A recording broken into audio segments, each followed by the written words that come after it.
அஸ்ஸலாமு அலைக்கும். அல்ஹம்துலில்லா. எல்லோரும் எப்படி இருக்கீங்க? இன்றைக்கி நம்ம வீட்டு காதலி ஏஎஸ்எம் கிச்சனில் நம்ம பார்க்க போகிற ரெசிபி எல்லாத்துக்குமே ரொம்ப பிடிச்ச, காரமே இல்லாத, குழந்தைங்கள்லேருந்து பெரியவங்க வரைக்கும் ரொம்ப விரும்பி சாப்பிடக்கூடிய இட்லி தோசைக்கெல்லாம் ஒரு சூப்பரான காம்பினேஷனான இட்லி பொடி. இது செய்கிறது ரொம்பவே ஈஸி, எல்லாத்துக்கும் ஒரு தெரிஞ்ச மெத்தடு தான். ஆனால் இது வந்து உரப்பே இல்லாமல் குழந்தைங்கள்லேருந்து பெரியவங்க வரைக்கும் நல்லா சுட சுட சோற்றில் கூட போட்டு சாப்பிட்லாம். இது எப்படி செய்கிறதுன்னு பார்த்துடலாம். இதுக்கு வந்து 1/4 கிலோ வெள்ளை உளுந்து தான் எடுத்திருக்கேன். நீங்கள் கருப்பு உளுந்து கூட எடுத்துக்கலாம்.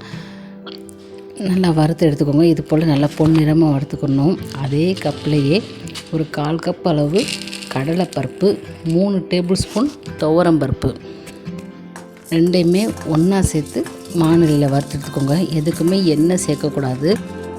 அடுப்பை கம்ப்ளீட்டாக சிம் ஃப்ளேமில் வச்சுட்டு ஒரு 5லேருந்து 6 நிமிஷம் நல்லா பொன்னிறமாக வறுத்து எடுத்துக்கோங்க. பருப்பு வந்து சட்டுன்னு கரிஞ்சு போயிடும். ஃபுல் ஃப்ளேமில் வைக்காமல் சிம் ஃப்ளேமில் வச்சு நல்லா வறுத்து எடுத்துக்கோங்க.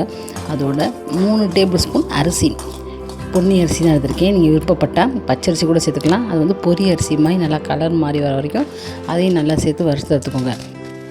அதோட காஞ்ச வத்தை 20லேருந்து 23 காஞ்ச வத்தை எடுத்திருக்கேன். நான் 1/4 கிலோவுக்கு எடுத்த காஞ்ச வத்தை ரொம்ப கம்மி தான். நீங்கள் விருப்பப்பட்டால் உங்கள் காரத்துக்கு தகுந்த மாதிரி கூட ஒரு 10 காஞ்ச வத்தை சேர்த்துக்கோங்க. நெறி தட்டாமல் இருக்கிறதுக்கு உப்பு கொஞ்சம் சேர்த்துருக்கேன். காஞ்ச வத்தில் அதோட காம்புகளை நீக்காமலே நல்லா வறுத்து எடுத்துக்கோங்க. நம்ம வறுத்ததுக்கப்புறம் நல்லா ஆறினோடனையும் அதோட காம்புகள் நீக்கினா கொஞ்சம் காரம் தெரியாமல் இருக்கும்.